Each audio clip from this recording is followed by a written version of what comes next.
Mike!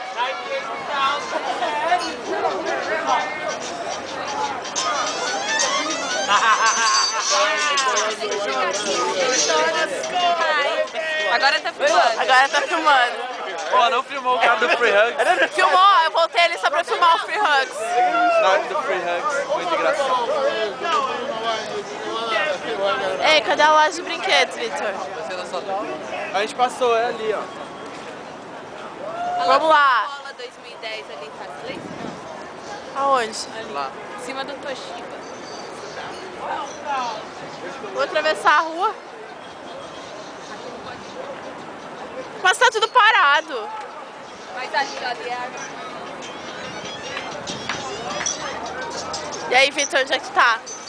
Times Square. Que cidade fica Times Square? Ó, o Free Hugs ali. Muito engraçado. E que cidade que é a Times Square?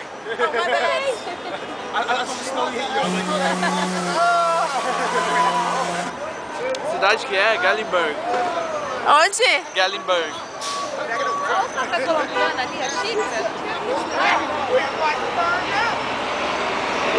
Corona gigante ali. Aonde?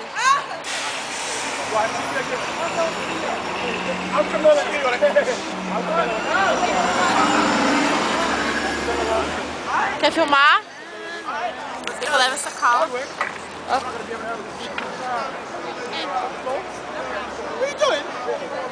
tem que filmar dentro daquela loja de brinquedo, tem 5 andares. Tá. Tem uma roda gigante nela, Eu né? acho que é a maior loja de brinquedo do mundo. Falaram pra gente, não é? Não, acho que não. Viado, já viu o tamanho dessa loja? Maior do Tem mundo. pra baixo, tem pra cima, tem pros lados. Mas o maior do mundo seria tipo um quarteirão inteiro. Será que não? Não Essa sei, loja talvez aí é um seja. quarteirão inteiro. Eu nem sabia que eu tô filmando.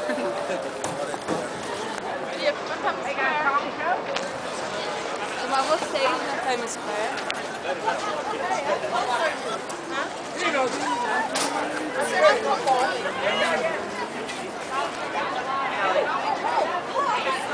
Aqui, seus chulos.